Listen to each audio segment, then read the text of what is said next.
whatever my people need of me, I do it. It doesn't matter what time of day. Just your people make you money as a leader. The least you can do is just take their calls and just be there for them. The least, guys. The absolute least. Welcome to Secured Sessions, the podcast with no niche. You can find us on Instagram, YouTube, and stream our episodes on Apple Music and Spotify with new releases every single Tuesday. Be on the lookout for big names in every industry, verified Instagrammers before you could buy that, and my quest to become the female Joe Rogan. So for today's episode, you may know him as an industry veteran in the door-to-door space, a multi-million-dollar earner, don't know if that's true, but... or the creator of the largest door-to-door Instagram meme page. From selling to managing to keeping spirits high in a mentally taxing space, he really does do it all. Please welcome to Secured Sessions, the no soliciting bra himself, Rick Martinez. Woo! Quick intro. Would love to let the viewers get to know you a little bit better. So what are your credentials to talk about the topics that we'll talk about today? And what is something that you hope to accomplish by the end of this interview? Ooh, okay. So my name is Rick Martinez. I am 31 years old. I've been doing door-to-door since 2014, officially, unless you count my 2-year mission for my church, where I knocked two years for Jesus in Guatemala. And we have a furry little friend guest today. She is just the cutest. Another special guest I forgot to mention. Please welcome Alaya. Alaya, you can see her in the camera. Mainstay. So yeah, I started in door-to-door 2014. I sold solar in California. And then 2017, I left that company and I started doing pest control. So I did pest control for 3 summers and solar kind of in the off season. And now I work full-time solar, did the setting, did the closing. And now I am a corporate recruiter and I am in charge of brand management for Pure Energy here in Texas. So my credentials, oh shoot. I mean, this is so hard. My girlfriend is recording this, I don't like to boast. I would rather my credentials show in conversations and stuff. So that's what I want to get accomplished today, is to show people I've been around the block. I've done it. I've been through the good. I've been through the bad. I've made decent money. I've also been cheated out of hundreds of thousands throughout the years. Yeah, absolutely. And that is something I want to dive into a little bit later, is the shady side of door-to-door, something that isn't often talked about, but that affects a ton of reps, customers, people alike. So we'll dive into that a little bit later in the episode, because I know you have a really good take on that as well. But starting out, I kind of want to start with your journey. I know you talked briefly about that a moment ago, but what brought you to door-to-door? Obviously, you know, a lot of people get out of college or they just go into a 9-to-5 or a trade. It's a gritty industry. It is not easy. So what made you choose that? When did you decide you loved it and wanted to stick around? And how did that all start? So the very first time I was ever introduced to door-to-door was right after high school. It was 2010. And I sold Kirby vacuums for like 3 months.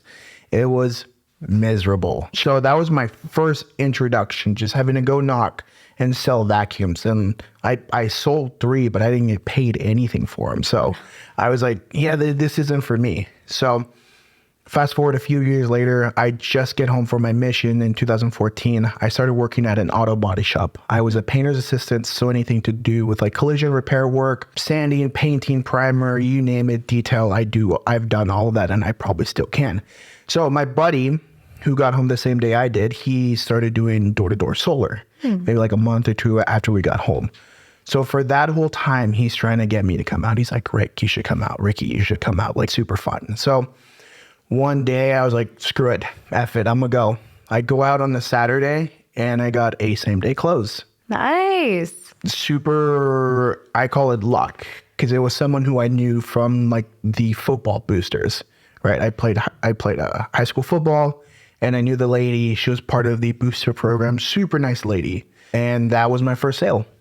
And I continued to work every Saturday for like 2 or 3 months. And in that time, I made more money doing solar just on Saturdays than I did 6 months at my prior job, working 40 to 60 hours a week. Separation Saturday, yep. At that point, I was like, okay, I just talked to people. I explain it to them. If I can sell Jesus for 2 years in Guatemala, I can help people save money. Absolutely. So at that point, I decided to do it, and I haven't looked back ever since. So having done it for so long, I'm sure this is something you have a good take on, and it's something that's often taboo to talk about in this industry, especially for males. I know for females, it's coming a little bit more to the forefront, but I haven't really seen a lot of guys talk about this, and I feel that you'd be the perfect person to ask. So mental health.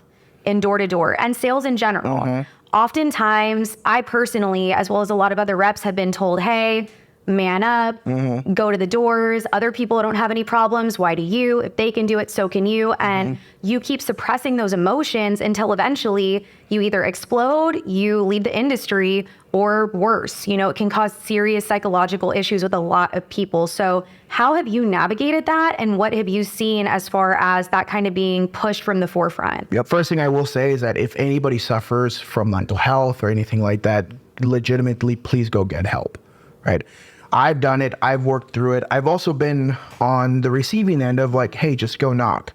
There's a difference between like the rep and somebody who's just lazy, or the person who doesn't have confidence in themselves. Like, you need to tell them, hey, just go do it, and you'll see that it works out. Coming from being the rep that has heard it and being the leader that has seen that my reps don't have, or not to say that they don't have, but I can see like they just lack confidence. Right. Sometimes we do have to tell them, hey, just go knock doors. Let's go knock. You'll be fine. It's just a matter of getting the cobwebs off, and you'll find somebody to sell. On the other side of things, I've gone to therapy. I work very closely with a guy named Corey Clark, who specializes in therapy. He's a licensed therapist, and he focuses specifically on working with people in the door-to-door industry. So I work with him very closely. We were just at the Baylor game yesterday. So if you need help, go get help. This is me telling anybody in the sales industry, if you feel like you need help, go get help. Go talk to somebody licensed and see where it goes. The biggest thing is talking through whatever it is you're going through. Right. Like, I didn't have the best upbringing, so there's a lot of traumas that affected my life as an adult that I have had to work through, right? I don't use it as an excuse to, how do I put this? Don't use it as an excuse. Yeah. Like, I understand that I'm not perfect. Sure. Right? My girlfriend's here probably looking at me and rolling her eyes like, you're an idiot and you do have trauma. And I do have trauma, you know? Everybody does. If you can get help, the thing is how long do you want to keep your trauma part of who you are? A lot of us, and being specifically myself, I've let that trauma let it become who I am, which has then affected a lot of things in my life. My earning capabilities, my relationships, how I do things, how I feel about myself, right? The thing is those traumas are just attached to us. They aren't who we are. It's just a little segment of our life that we continue to hold on for whatever reason it may be. We don't know why we keep them, but we do. Right. As soon as we're able to work through them, we're able to let that go and stay it in the past and learn from it and use that in the future to whatever it is may benefit us, even if it is like knowing, hey, I know that, I know what it leads to. Yeah. I'm staying away from that. Well, and maybe a lot of people haven't let that go, even referring to myself in the past, because they haven't had a safe space to do so. Right. And I think that even further goes into, hey, just man up, don't complain, things like that. It's taught even more so to be suppressed. So I think that compounds on top of that pre-existing trauma and then just worsens and worsens. And how can anyone have longevity in an industry where it's compounding on top of prior trauma and just crippling? It's very important to talk about it and find a safe space to do that. And I think the sooner that becomes more of a mainstay, we'll have more longevity and more people doing it for as long as you have, because you took the correct steps to do so. Yeah, I wouldn't be here today if I didn't take those steps. And the way I see it, sales is like a sport. So many people who have played competitive sport at whatever level, and you see people doing it at the highest level, like basketball players, football players, baseball players. They all get work done, physical work. So our physical work, if we don't go to the gym, whatever it may be, obviously we work on ourselves physically, but our job is so much more demanding mentally and emotionally, being able to create emotions for people to buy what it is that we're selling. Right. We have to create those emotions. Transfer of energy. It's a transfer of energy. And if we don't have the energy, we have to create it. And that comes from what words we use. So now we're working overtime with our mind saying, what do I need to say to create energy, to transfer this to my potential buyer, and they buy what I'm selling? Because if I don't, I'm not making money. I don't make a sale. If I don't make a sale, I don't eat. Right. This is a long game. So work on yourself mentally, get the help if you need. And Right. this is a call out to any leader or anybody. If you're a leader, create the safe space for your people to be able to come talk to you. And if you're a rep, if you don't have a leader that has created that safe space, shoot me a DM and I can send you over to Corey. Corey will work with you. Absolutely. And he will. Honestly, guys, if you reach out to him, he will give you great advice or put you in the direction of somebody who will. And I think being 1099 and door to door, for those who don't know, there really isn't a salary typically that I'm aware of ever. So again, on top of pre-existing trauma, on top of maybe having leadership that doesn't allow you to express your emotions, you're also in a job where, again, if you don't sell, you don't eat. So that's why it's so important to find that safe space, because it's a lot of factors counting against you. So you got to, try to find something that's in your favor and try to help yourself where you can. But I remember just kind of building on the point, I was pretty new to door to door still. And I had a manager who is no longer, with our company, he's elsewhere, but I was dating somebody within the team, pretty mainstay in the industry, Yeah. But it was kind of a toxic relationship, pretty volatile. And I remember I was on a sales blitz. We were the first two there, and something not amazing happened between he and I that was very traumatic. So that was kind of the start of the downfall of my mental health within door to door, where I kind of left, came back. But I remember I was at a loss. I felt really low. I was sad, depressed. I felt that if I told anyone, then tell me to just get over it. So even though I was afraid, I went to my leader at the time and expressed that to them. I thought to myself, I know he's been through some things. Maybe he'll sympathize. But he didn't say anything at all, didn't respond to my text. And the next day we had a team call. So you can probably tell where this is going. So we get on the team call, and in front of every single person in our entire region, he says, Rebecca decided to text me yesterday and complain about her life. Next time any of you think about doing that, shut the F up and don't. In front of everyone. Cameras on. I saw everyone's face. Everyone. Yeah. In that moment was when I decided I'm never opening up again, which I have now, but after taking the proper steps. But I was like, I'm just going to shut up. I'm going to go knock doors. If everyone else can do it, so can I, because clearly I'm the only one who feels this way. So maybe it is me, which again, you're beating yourself up even more than the situation did, than he did. Now you're being hard on yourself too. That was definitely rough. And it was the start of the downturn of my mental health, because I didn't have something in place or a person that I felt I could trust within the industry. So definitely very necessary. And I see it all too much. And even reps from other companies, I get calls or texts almost every single day, because I am very vocal about my mental health, and the fact that that was why I left door to door for the hiatus that I did before coming back to fix that. A lot of people aren't. And so many people say, how'd you fix it? But I didn't. That's the thing. It's an ongoing battle, you as well as I do. It's never going to be done, but it's taking those active steps towards trying to fix it, or at least putting a little bit of a Band-Aid on it. So each day's a little bit easier. So True. A lot of people deal with mental health problems, mental health issues, problems in their lives. I think Biggie Small said it best, more money, more problems. And I think if this is you, this is not to scare anybody at all. That's not what we're here to do. It's just taking what we have learned and knowing, hey, these people were going for a lot. Rebecca, like myself, and a lot of people in our friend group, we're chasing some pretty big stuff. Because if we weren't, we'd be doing what everybody else is doing. But clearly we're not.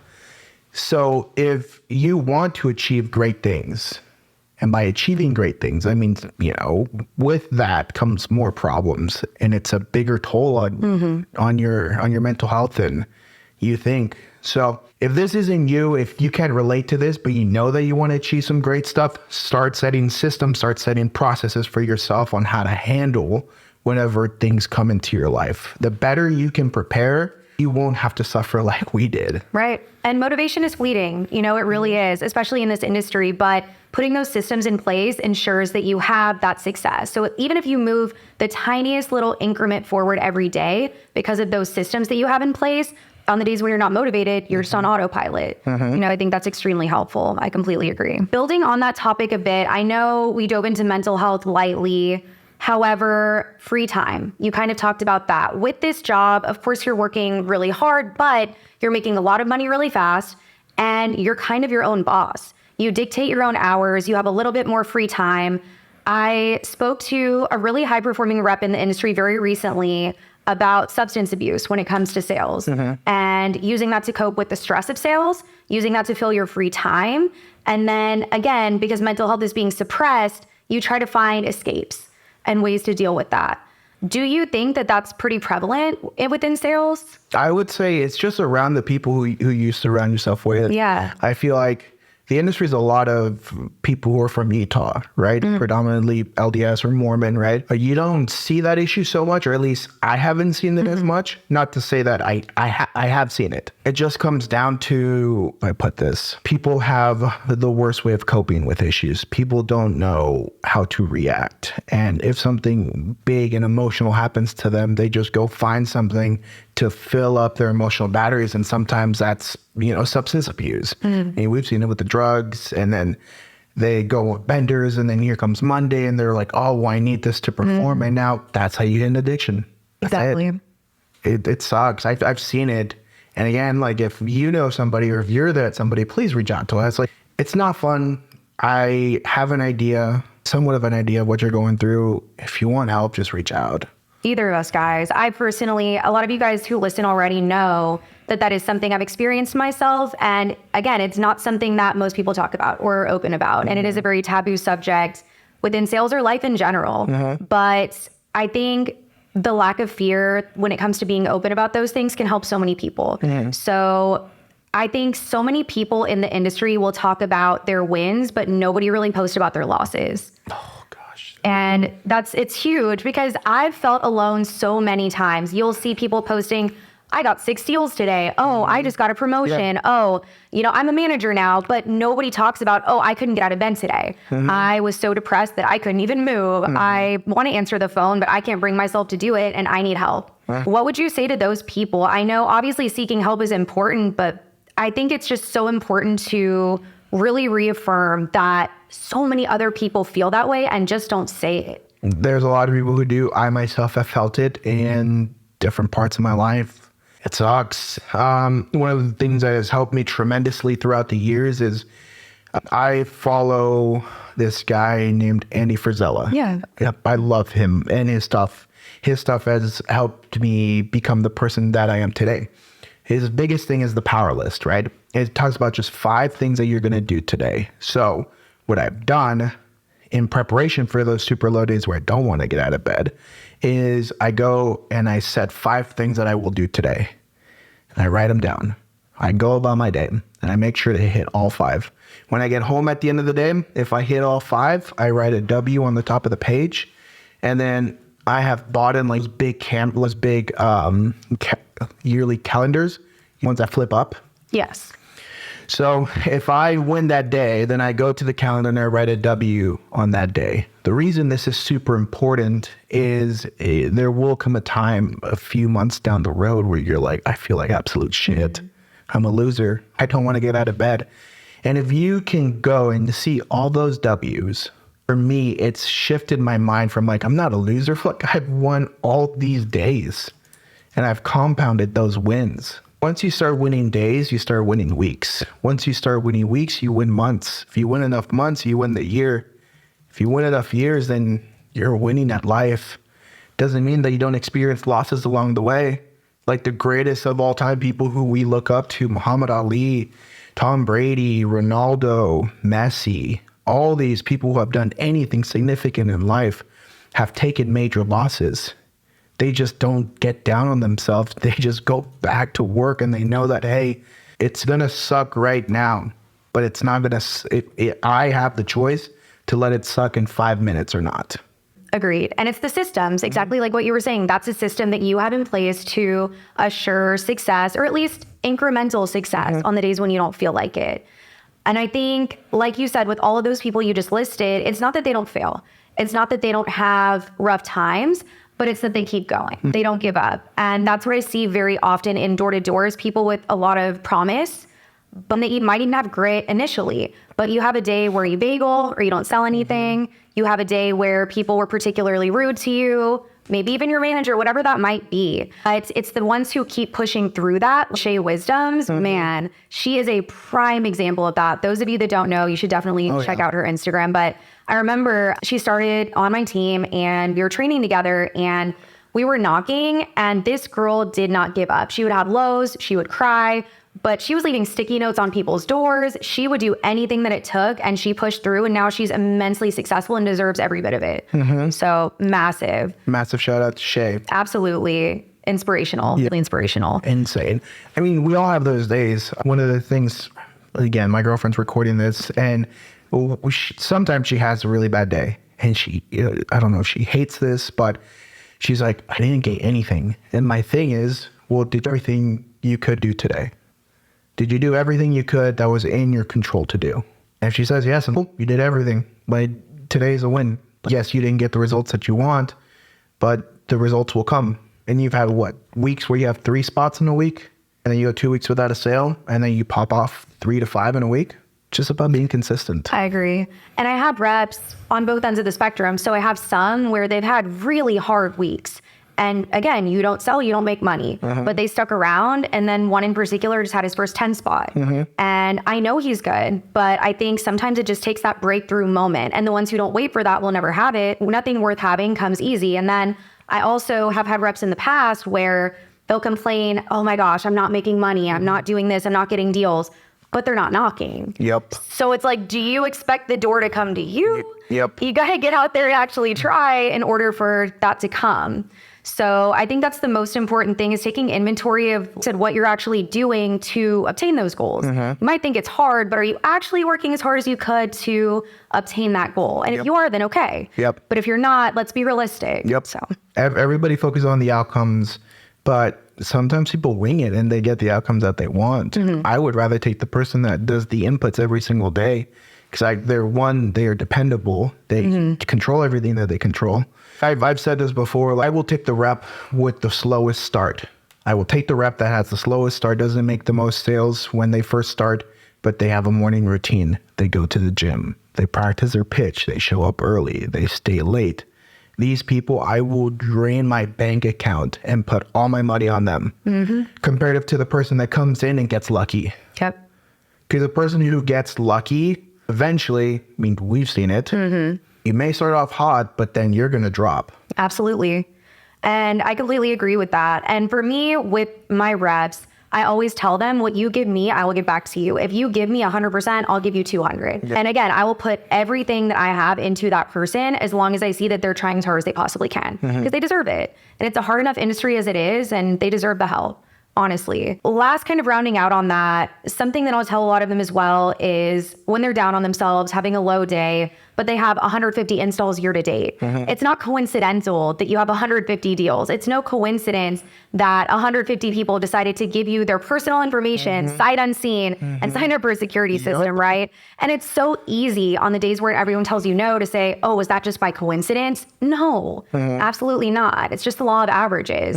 Keep going, you're gonna get something. So the biggest takeaway for me, and that I try to share with them, is just be kind to yourself, because the world is hard enough. Like, people can be so mean in any industry.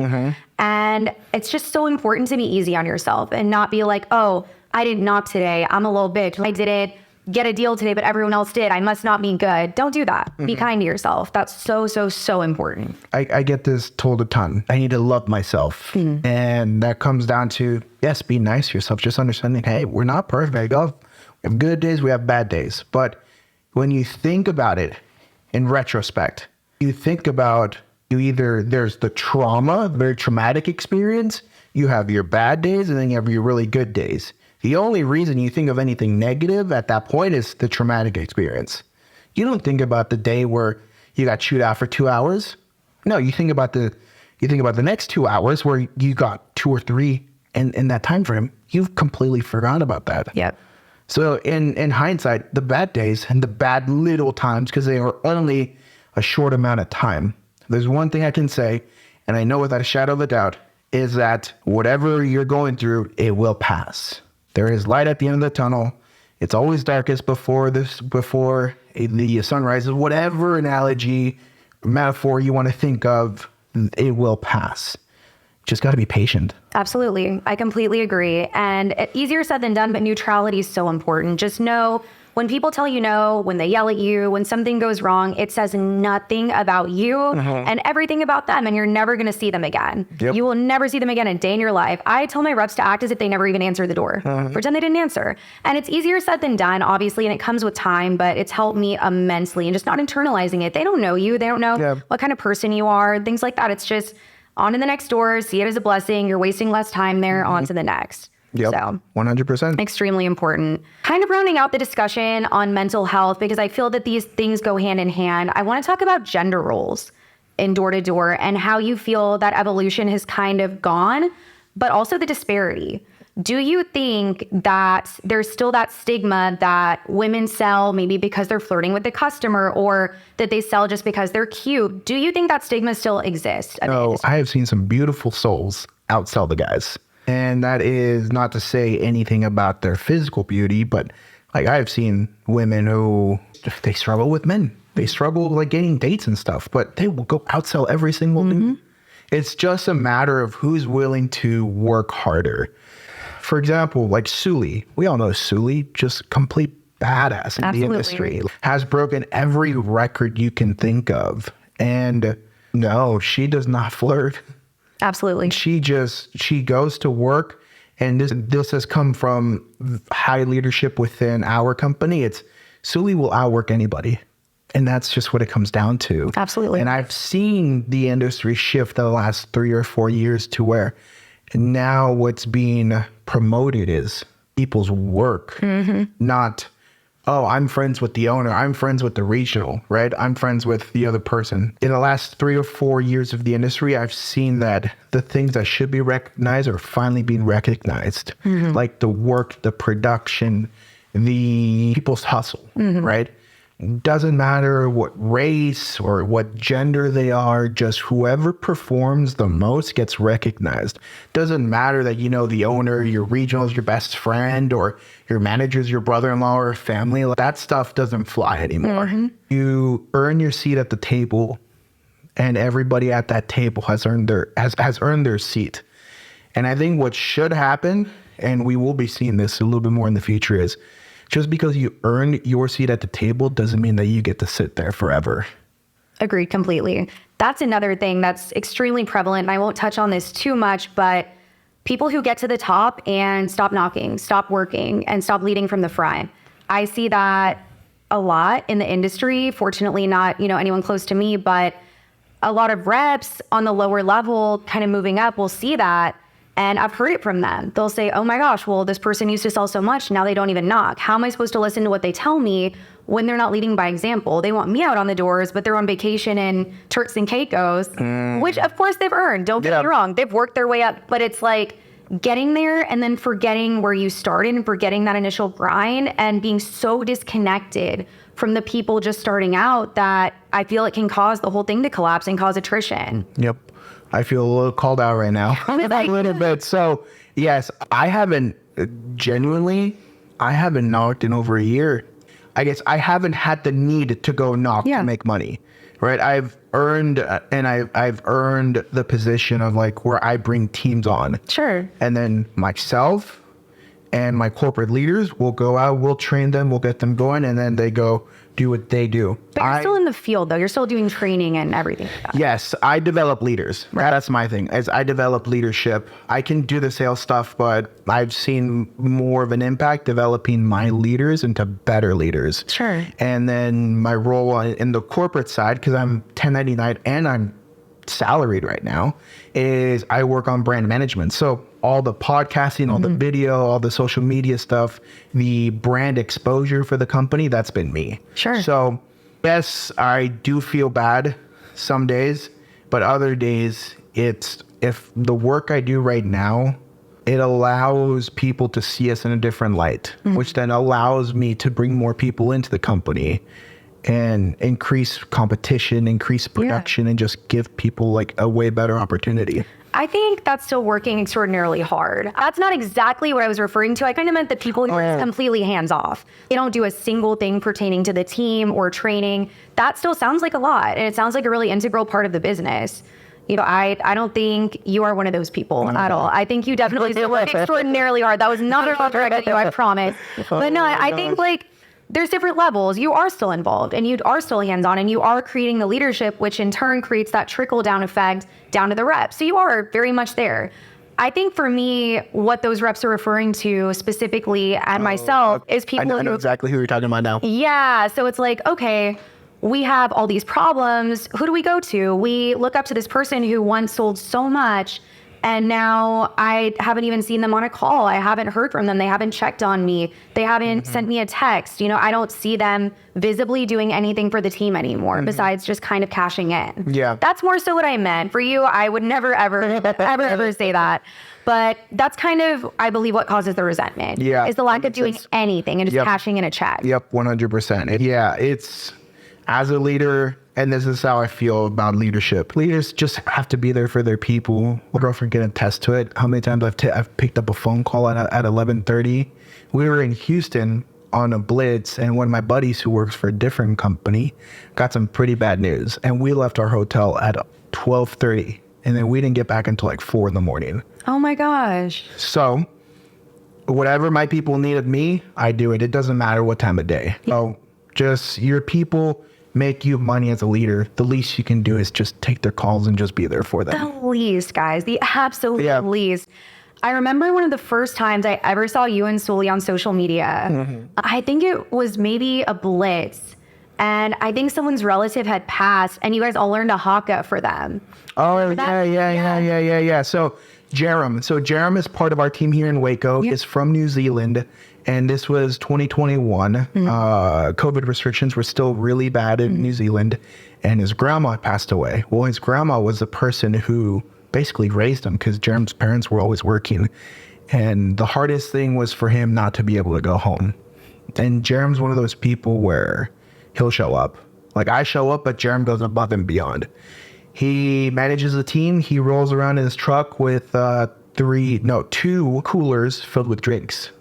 So whenever he's in an appointment, he asks, hey, who's around? He has locations of all his reps, and he goes and he drops them off some drinks. Amazing. Like, Jerem is a person who will show up for you at 2 a.m. if you need him to. So with that being said, he still showed up for us. Yeah. Like even on the blitz, he refused to not come. Like he's like, the boys need me, I'm going to be there. He showed up to our deals. He closed our deals. So what we did is we went to a market and we got him a ton of snacks from like New Zealand, chocolates, all the chips and stuff. And then we learned to do the haka as like a sign of respect. Yeah. And since then, like we're family. Like this little totem thing is from New Zealand and it means family. That's beautiful. So when Jerem was finally able to go back to New Zealand, he brought us all back these like totems for family. That is so beautiful. For those who don't know, can you explain what a haka is? So the haka is a ceremonial like war dance, and it's predominantly in the Polynesian cultures from New Zealand, from New Zealand, the Maoris, the island of Samoa, Fiji, Tonga, you name it. It's what they used to do with battles. It's basically like a battle dance done in a lot of different things like missionary send-offs, funerals, weddings, you name it. Just look up haka for anything. And yeah, that's what it is. And we learned one that was special to him. Absolutely. I'll never forget. I think it was on Instagram and it was the whole team, just a big group of people that had rehearsed, choreographed this and learned it for him. And it was the most beautiful thing. And it kind of gave me hope, honestly, just knowing that there were teams out there who were willing to do that for their reps and that cared that deeply. And that sometimes it can be a dark industry, but there's definitely still a light in it. And same with finding Sully's page. She was one, when I first started, there weren't a ton of girls in the industry around like 2019, 2020. There were a handful, like Kylie Franck, killing it, amazing role model. But there was, when I Googled women in door-to-door, nothing really came up besides Sully's page. And I remember days when I would feel alone or like I was maybe being too emotional or like maybe there wasn't longevity for me and it was a frat industry kind of. Watching her videos and listening to her success and seeing how gritty and resilient she was and was willing to speak up in an industry that was very male dominated was phenomenal. So I hope that as we grow as an industry that continues, and I think it's starting to really explode from what I'm seeing. There's a lot of badass women in the industry. The number one female or the number one rep in all of Skyline is a female. Yeah. A woman, and she is phenomenal. She's sold almost 400 accounts this year. She's insane. Yeah. Dang, who was it? Nicole Perez. Really? Yeah, Lee Cordova's business partner. They're partnered up as a junior right now. And this girl is the most impressive person I've quite possibly ever seen. And she's real. That's the biggest thing too. In a sometimes fake industry, I'll never forget, we were in a national sales call and they were congratulating her for something. And it was like 11 a.m. She's just there eating a burger. Like, yeah, guys, thanks so much. Just unapologetically herself. It was phenomenal. And I texted Lee and I was like, I love her. Yeah. I'm obsessed. If anybody's going to be number one, I'm so glad it's her. She deserves every bit of it. And now she's out here retiring her family. He's out here buying his mom a house. It's really phenomenal and very deserving as well. I love that. Yeah. But yeah, the spaces come away, and it's time, I guess, in this industry to touch on 2 points. If you're authentic, you will make it really far in this life. And 2, if you do decide to do anything, whether it's door-to-door business, you have to find those people that are just genuine and authentic, and like life will be so much easier. When I left Aptive, I was shopping around and I was like, okay, I could go work here. I could go work there. I got offered sign-on bonus here, bonuses here, this, that, the other. But when I came here, like, this is like my family. Guys here are my family. And not to say it in like a super toxic way, because I know it. We've been in an industry where they say, oh, this is family, right. But it's just bullshit. Yeah, absolutely it's just not. fake. Like, it's not. We call the owner and like the guy who runs the area here, Tavita, him and his wife, sometimes we joke around and call them mom and dad, because we see them as like affluent people, and like we hold that respect for them, right? Like we call Blake Bishop just because he's very, very, very faithful in his religion, and everybody just respect each other. Like we would show up for anybody on the team. We would show up for them. We would show up for their partners. That's just who we are. Yeah. And, I mean, we still sell a ton. We still have a ton of fun. Like we're on the boat. We go out hunting, side-by-sides, Baylor games, go out shooting, you name it. Like we have fun. We make money. But it's a lot better to all these cool stuff with people you actually enjoy being around. Absolutely agreed. And as you grow in the industry, it's fairly common for people to try and recruit you from other teams, right? Very, very common. And for myself included, I have a team now of 20 to 25 people. I get DMs constantly, but the biggest thing for me is Edwin. That man, from when I was a brand new rep to now, texts me so consistently, and he doesn't have to. Yeah. He's in a giant mansion, you know, living his life. His wife was on Real Housewives. Like, by no means does he have to do that. I would probably still work here, but he always treats the newest person exactly the same as he treats the most seasoned VP at the company. And that's something I admire so much. And when I was having my lows before I left and then came back, he would text me almost daily and say, Rebecca, you know, how are you feeling today? I haven't seen you on the board. That's not you. What's going on? And he would call me. I've cried to him before. And it's not like I'm talking to some distant figure, some millionaire who is across the world. It's honestly, as cheesy as it sounds, like talking to a friend or a relative who genuinely cares about you. And that is what I hope to incite with my reps as well. But that's the major reason, aside from a great product and everything, that I have stayed here and that I came back here specifically. I felt that being under him, it is a safe space to express how I feel, and even to do these podcasts. Within other companies, I might be scared to do it and speak out about things like disparities in gender and things that happen that aren't, you know, the best within the industry. But I feel that he would appreciate it and be glad that I'm speaking out, and just be glad that I'm continuing to grow, because that's all he wants for everyone in the company. And I think that's legitimately beautiful. Shout out to Edwin, and shout out to all the leaders who just want to see their people become the best versions of themselves. Whether that's because he left, and he probably treated you the same way when you left. Oh, yeah. And he was probably super stoked when you came back. Yeah. He even said, if you choose to go anywhere else, I'll be your reference. Like, so supportive. And that would have done him no good. Yeah. He wouldn't have gained anything from Exactly. that. And that's the most important thing, is them being there when they gain nothing. That's how you know it's real. Yep. 100%. 100%. Absolutely. Well, on a lighter subject, it's not a heavy step today, guys, but I do think it will help a lot of people. So I really appreciate you opening up about that too, because it's hard and it's taboo, but it could help one person feel a little bit less alone. Than mission accomplished, because it happens quite a bit. but your Instagram page, no soliciting, bruh. Let's talk about that. How did the meme page get started? How did it explode into what it is now? And what's the story with that? Okay, so to kind of relay back to the mental health issues, I coped through memes. Yeah. For the longest time, I didn't get help and I coped through memes. So I was doing my first summer at Aptive, 2018. I was in Long Island and I was in like the middle of the summer, so like June, July. And I came across some other sales pages, right? Like summer sales fails, the door knockers, whatever.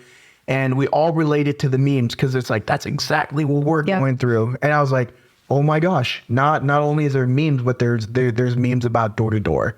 In my mind, I thought, well, I could probably make memes. Like I make memes all the time. Like, let me try this. Sure. And I started off as how do you pronounce that? An anonymous page. So I did that for like 2 years, and then the page started blowing up, and from there it's become what it is. Sure. At first it was just a creative outlet for me. Yeah. To share what I was going through in the doors. It's insane. Like I run a podcast. I have business partnerships with a lot of people who I've met within the industry. I wouldn't be where I'm at if it wasn't for the meme page. I'm able to help out a ton of people. Like I just took a call earlier today. Some guy apparently I talked to months, maybe years ago, and he's coming out to Texas to sell. And he's like, what's the market like? I gave him all the advice that I gave him. And then I'm like, I have no idea who the hell I was. But it's just a matter of like, now I have the opportunity, I have the platform to be able to not just make people laugh, to give back in a way that I wish I could have received it back when I was struggling. Absolutely. And it creates that sense of community, and I think helps people feel less alone, because what you post is relatable. You know, it talks about credit fails with customers, you know, things that might not work out on the sales side. So in a way, it is kind of bringing to light the less glamorous side of it, because of course you see the trips people go on and the money and, oh, I bought this cool car, I won this incentive, but it kind of brings to light the side that can be a little rough sometimes and helps us laugh about it together and people feel less alone. So I think that's really cool, honestly. At what point did it start gaining the traction that it has now? Do you remember when you first said to yourself, oh shoot, this is getting pretty big? Oh, shoot. I would say 2020. Yeah, 2020 into 2021. 2020, I had maybe 5,000 followers. And then going into my summer of 2021, I think I was like 15,000. Nice. So it almost tripled in under a year. And then from there, now it's at, I don't know, 26, 27,000 followers. That's awesome. I have never bought a follower. I've never bought in likes. Quite frankly, my girlfriend will tell you, I don't care if the page grows. I don't care. It's not my priority for clout. I do it for the ability to like actually change people's lives. Sure. I feel like that's the most important thing, going into something with the right intentions. And I tell my reps that all the time, or anyone that I talk to. What I've found and what I do is, if you put your head down and you do the right thing and you work, when you look up from putting your head down and working, everything's going to be working out, and you'll be having that forward motion, good karma. You won't have any negativity, really, in my experience. And everyone else around you might be doing things that could be shady that you don't agree with. But if you just stay in your lane and do the right thing, things always work out, in my experience. 100%.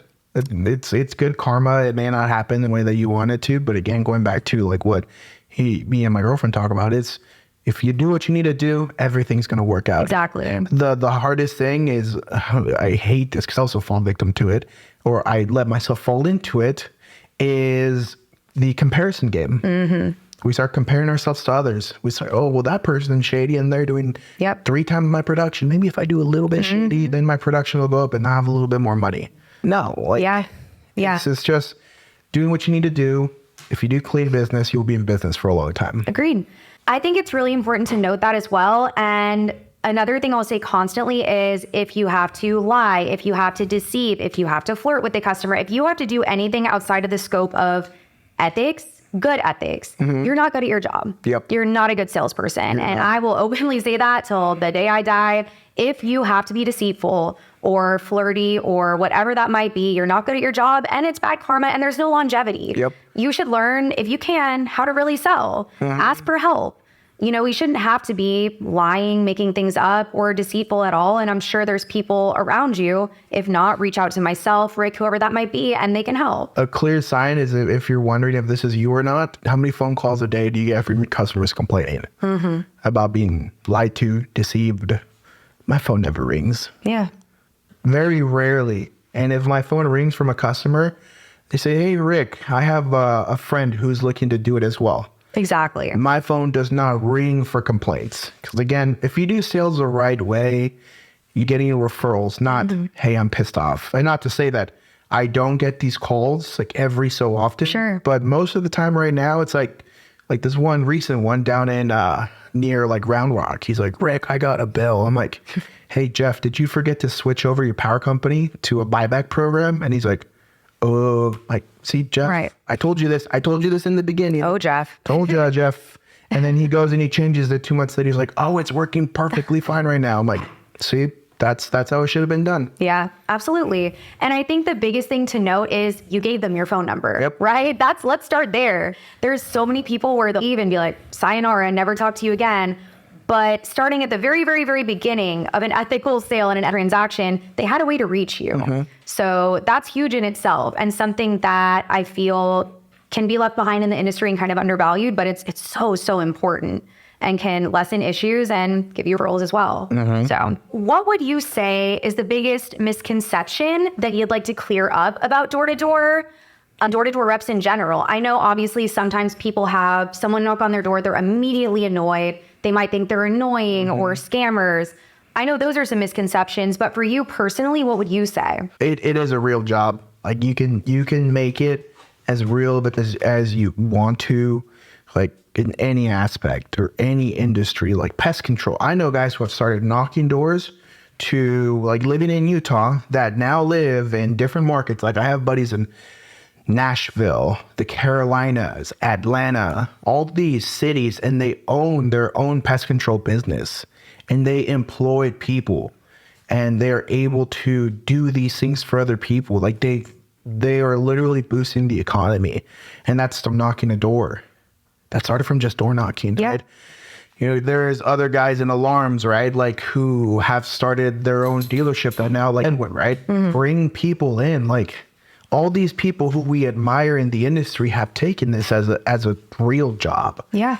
And that they've created the opportunity, they've created environment that now you, myself, and other people who are doing this at a high level, they created that for them. Absolutely. I think there's a stigma that people who door knock are kind of lesser than, or, oh, they're doing it out of pure necessity, or they couldn't find another job, but it really is the opposite. Yeah. There's people who are making more than conventionally high paying jobs that people actually look up to because of the title, right? But you have door-to-door people making more than doctors, lawyers, politicians, things that were conventionally looked at as the peak of success and jobs to aspire to be. But I think now there's a shift change happening, and I hope more people are starting to realize the potential that's within this industry and what you can actually achieve and how much you can make and changing lives in it as well. 100%. It's one of those things where one of my favorite experiences is I was out with a really good friend of mine, and we're both in the industry. I won't say who, but we were out at a bar, and it's not one of the like dive bars, right? We were staying at this pretty fancy hotel, and you know, the fancy hotels with the fancy bars, right? We're talking top shelf whiskey, and we rack up a bill, and we're the only ones, like literally, we wanted to go to this Mexican spot, but it was closed. So we're like, shit, I guess we'll have to settle for food at the hotel. So we get our food, we go down, and he's in flip-flops. I'm in my Crocs. And everyone in this high-end bar is in suits, all these different things, right? And when it comes down to it, we order our drinks, the tab comes, $4,000. And most people would look at us like, what? These guys in flip-flops and Crocs are paying for this? And it's being around all these people, and like, you obviously overhear conversations. Like, I don't know about you, but for me, when I come into a place and I feel like I'm being judged by how I look, I make it a point to eavesdrop a little bit. Right. And just hear what other people are saying. I hear people complaining about the price of the drink, the price of that bourbon. Oh, it's cheaper over there. We're like, we know what we like, we order what we like, and we just for it. Like at that point, like it feels so good to be like, I am who I am, I knocked doors and I was able to cover a $4,000 bill on just expensive ass whiskey. Exactly. Agreed. Completely. It is the best feeling. And then seeing people be able to duplicate that success as well. And like I said earlier, pay off your mom's house or retire your parents.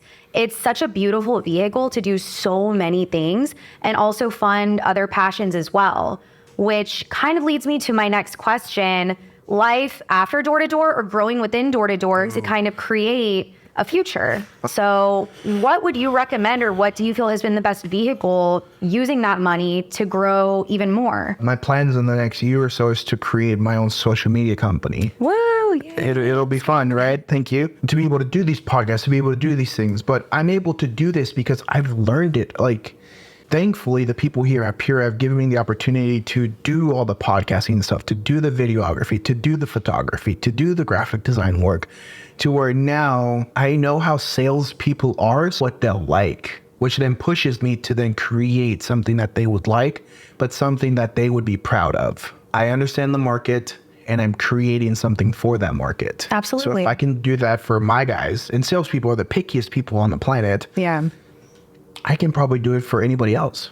Sure. So for me, that's probably the next thing, looking at starting up a few other businesses that I want to do. Any piece of advice to anybody, it would be just learn as much as you can. One of the things that I work really hard at is really planning things out. And I look at days from now, 5 months from now, 5 years from now, and so on and so forth. Sure. I approach things in a way where I take emotion completely out of it. And if I have something that comes into my life, I think, okay, how would I be 5 years down the road in this? And I literally, anything you could think of, I work through.